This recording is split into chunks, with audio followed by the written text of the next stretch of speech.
Volt itt mindig, aki bátran szólt, mindig voltak nagyot álmodók, a nincsből is várat építők, az el nem csüggedők. Hány nagy gondolat és mennyi szív, ami századok múltán Isten hív, most is új erőt ad és lelkesít, hogy nagyjá légy megint. Bárcsak értenénk a múlt intő szavát, az égre vésett jelzést, mi csak szívünk lát. Jöhet bármi, te mindig tudd, hogy áldott itt te föld, a hömpölygő folyók, az erdők és mezők. Ez az otthonunk, itt kell élnünk, múltunk és jövőnk. Minden hozzáfűz, állva bennünk testet ölt, így lesz ez örökké. Mennyi érzelem és szenvedély, mely a téli fagyban is visszatér, mindig új tavaszt vár és jót remél, hogy fel ne add, hogy él. Nem a gyűlölet, a gyávaság, csak a szeretet az, ami visz tovább, hogy szebb napokban is mindig lásd mások fájdalmát. Bárcsak értenénk a múlt intő szavát, az égre vésett jelzést, mi csak szívünk lát. Jöhet bármi, te mindig tudd, hogy áldott itt te föld, a hömpölygő folyók, az erdők és mezők. Ez az otthonunk, itt kell élnünk, múltunk és jövőnk. Minden hozzáfűz, állva bennünk testet ölt. Az 1848-49-es forradalom és szabadságharc 177. évfordulóját ünnepeljük a mai napon. Évforduló, ünnep, kinek mit jelent? Van, akinek egy hosszú hétvégét, egy leckét a történelem tankönyvből, egy érettségítételt, iskolai ünnepséget, amikor elmarad egy óra. Mit jelentik a páink nemzedékének március 15 és az azt követő 15-20 év? Hogy egymással vitatkozó, türelmetlen, annyira különböző és annyira mást akaró emberek mégis képesek voltak együtt oly ritka kincset teremteni, a szabadságot. Jelentett elveszett barátokat, porladó emlékeket, rengeteg család széthullását, árvaságot, reménytelenséget, éhhalált. Nekünk, a műsor készítőinek dalokat, érzéseket, érzelmeket jelent. Múlt és jelen keveredését. A múltnak, melynek ma is van aktualitása, üzenete számunkra. Várnai Zseni, Petőfi márciusa. A március Petőfi hónap. Ha süt a nap, ha fú a szél, ő ragyog itt a napsütésben, s a szél szavában ő beszél. S ha égzengéssel villámfénnyel ránk tör a tavaszi vihar, mintha a szélvész küld szavában harsogna a nemzeti dal. Nincs március Petőfi nélkül, e kettő egy, 100 éve már. Az ő szemével látjuk, hogyha madárka a bokorra száll. Fülével halljuk rebbenését, s azt is, mikor egy bűzfolyam, vagy egy rabnép láncát letépve a szabadság felé rohan. Nincs március Petőfi nélkül, ő költötte el e hónapot, s olyanná lett, mint amilyennek az ő rantján fogantatott, eszmékkel terhes, forradalmi tettekre érett, lángoló dala úgy szállt a nép szívébe, s úgy gyújtott, mint egy lángfolyó. Nincs március Petőfi nélkül. Idő és költő egybefort, benne sűrűsödött, benne robbant mind, ami forralta a bort. Az ő szavára várt a nép, és élesítette a kaszát. Abban a dicső márciusban ő jelentette a hazát. 1848. március 15-én a magyar emberek kokárdát tűznek a ruhájukra, és az épületeken is magyar zászlót lenget a szél. Minden településen megemlékeznek az 1848-as forradalom és szabadságharc kiemelkedő hőseiről, megkoszorúzzák a 48-as emlékműveket, szobrokat. 1848 tavaszán Európa több országában forradalom tört ki. Csillognak a zászlók a szélben, máskor szeliden libegnek, csak színeik szikráznak a tavaszi napsütésben. Még beszélni is alig tudsz, de már ismered a zászlót. A piros, fehér, zöldet. Ha ünnep van a házakon, az utak fölött, a hidakon, mindenhol zászlókat láthatsz. A zászló jelkép. A nemzeti zászló egy nép összetartozását hirdeti, a közös múltat, a közös jelent és a közös jövőt. Zászlók díszítik ma az utcákat végig, márciusi szélben szállnak fel az égig. Álljunk meg előttük csak egy pillanatra, emlékezzünk vissza arra a nagy napra. Az a nap a népnek szabadságot adott. Mi sem felejtjük el azt a dicső napot. A zászló kicsiny testvére a kokáda. Március 15-én kokádát tűzünk a szívünk fölé. A nemzet ünnepli így életének, szabadságának egyik legfontosabb eseményét. Sándor, várj! Adni szeretnék neked valamit. Hadd tűzzem fel ezt a kokádát a mákosodra. Ez gyönyörű. Legalább valamivel én is hozzájárulhatok a harchoz. Melledre tűzöm és viseld büszkén. Ez legyen a mai dicsőnap jelvénye. Viselje ezt mindenki, aki a mai nap szabadságharcosa. Látjátok ezt a 3 színű kokárdát? Ez különböztesse meg bennünket a rabszolgaság zsoldos hadától. 3 szín képviselje 3 szót. Szabadság, egyenlőség, testvériség. Tűzze mellére mindenki, kiben magyar vér és szabad szellem lángol. Szabadság, egyenlőség, testvériség.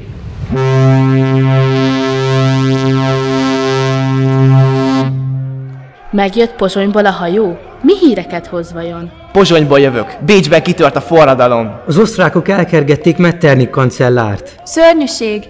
Hát már a németek is? Csak a magyar nem tesz semmit? Cselekedjünk, uraim! Ne tétovázunk tovább, polgártársak! Petőfinek igaza van. Mondjuk ki, hogy a 12 pont rögtöni életbe léptetését követeljük.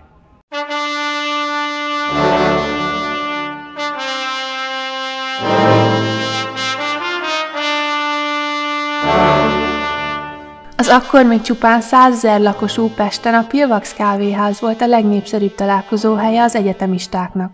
1848 tavaszán így gyülekezett az a forradalmi hangulatú csoport is, akiket már akkor is márciusi ifjaknak neveztek. Március 15-én reggel 8:30 tájban egy csoport fiatalember lépett ki a Pilvax kávéházból és indult sietősen, rendezetlen menetben a közeli egyetem felé. Arcukba havas esőt vert a szél. Hogy hányan voltak, nem tudjuk pontosan. Annyi biztos, hogy kevesen. Elenyésző szám a 100 000-es városban. Itt is, ott is lelépett valaki a járdáról, és csatlakozott a menethez. Elől barna arcú fiatalember haladt, szigorú, elszánt tekintettel Petőfi. Az egyetemek fiataljai mind csatlakoztak a menethez. Landerer és Hekenasz nyomdájához már közel 2000-en érkeztek, hogy cenzúra nélkül nyomtassák ki a magyar nép követeléseit, az Irínyi József által megfogalmazott 12 pontot, valamint Petőfi lelkesítő költeményét, a Nemzeti Dalt. Délután 3-ra gyűlést hirdettek a múzeum terére, ahol csaknem 10 000 ember gyűlt össze. Talpra magyar, híja haza! Itt az idő, most vagy soha. Rabok legyünk vagy szabadok? Ez a kérdés, válasszatok! A magyarok istenére esküszünk, hogy rabok tovább nem leszünk. A forradalmi menet következő állomása a pesti városháza volt, ahol 15 000 ember gyűlt össze. Aláírták a 12 pontot, majd teljesült a Budára özönlő tömeg kívánsága is. Táncsics börtönének ajtaja megnyílt. A nép diadalmenetben hozta Táncsics Mihályt, a szegény parasztság érdekeinek képviselőjét. A nap végén díszelőadásra hívták az érdeklődőket a Nemzeti Színházba, ahol Katona József Bang-Bang című darabját adták elő a színészek. Vannak napok, melyek nem szállnak el, de az idők végéig megmaradnak, mint csillagok ragyognak boldogan, s fényszólnak minden születő tavasznak. Valamikor szép tüzes napok voltak, most enyhe és derűs fénnyel ragyognak. Ilyen nap volt az, melynek fordulója ibolyáit ma a szívünkbe szórja. A bécsi udvar nem fogadta el a magyarok követeléseit, ezért megkezdődött a szabadságharc a győzelem elérése érdekében. Kossuth Lajos 1848 őszén toborzó körútra indult, hogy fegyverbe hívja az országot. Sok-sok magyar elindult, beállt Huszárnak Kossuth Lajos kérésére.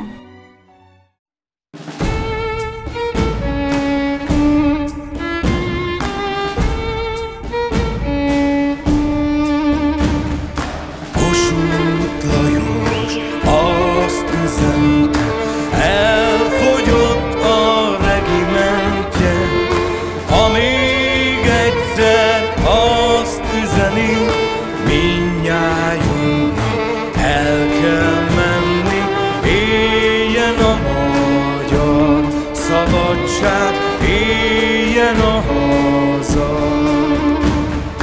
Esik eső karikára, Kossuth Lajos kalapjára, valahány csepp esik rája, annyi áldás szálljon rája, éljen a magyar szabadság, éljen a haza.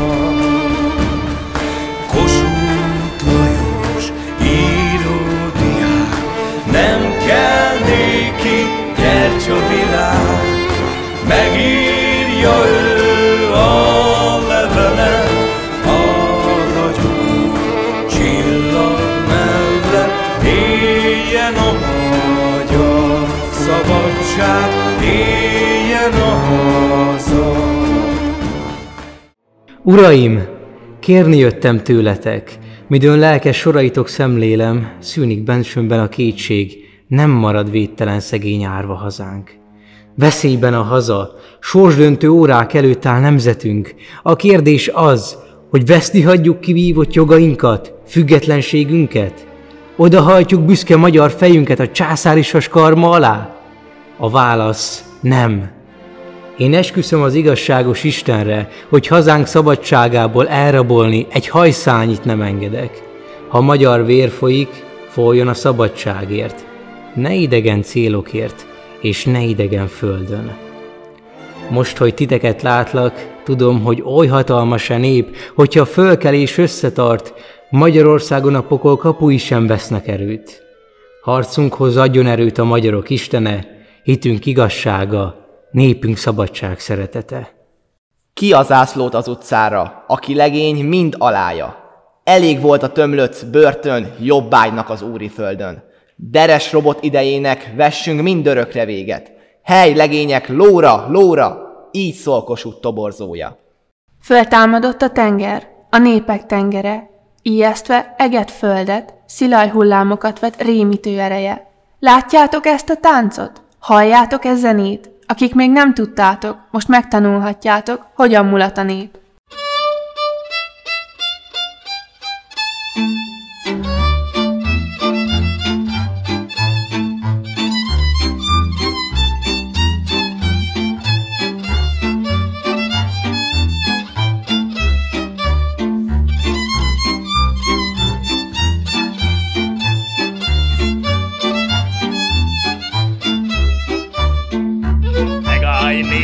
Majd megbánod még, hogy a magyar tűzöt hajtod rég.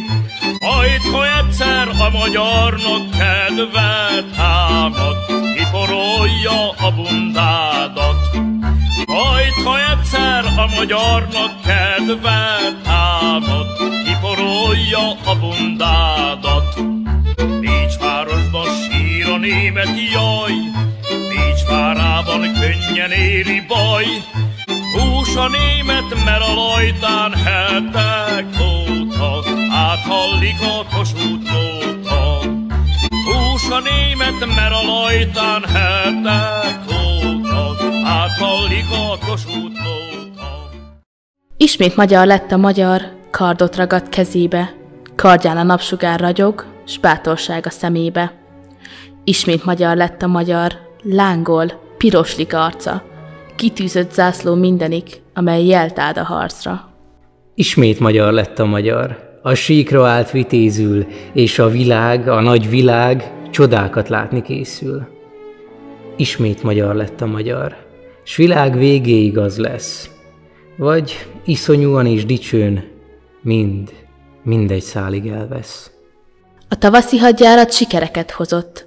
1848. április 14-én az Országgyűlés Magyarországot független állammá nyilvánította, kimondták a Habsburg-ház trónfosztását. 1849 nyár végére minden remény elveszett. Az új uralkodó, Ferenc József segítséget kért az oroszoktól, így maroknyi seregünk elvérzett a többszörös túlerővel szemben. Az utolsó csatát Debrecennél vívták a Nagy Sándor József vezette magyar csapatok a 6-szoros túlerőben lévő orosz seregekkel szemben. A csata elveszett, nem tudtuk megvédeni, kivívva szabadságunkat. Pedig sokan életüket adták érte. Vannak, akiknek nevét megőrizte az utókor, míg mások névtelenül áldozták fel életüket a hazáért. Dicsőség nektek, bátor hősök! Mit jelent nekem március 15? Március 15 nekem a szabadságot jelenti.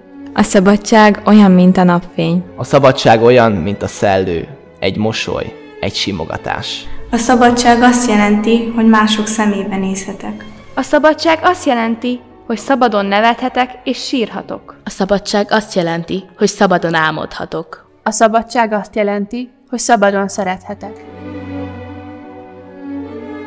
Nincs szabadság Petőfi nélkül. Ő égette szívünkbe, hogy több a szabadság, mint az élet. Ez a legszebb népi jog. Ő írta, vívta, tollal, karddal, s rátette ifjú életét. Szabadságunk örök okmányán Petőfi szíve a pecsét.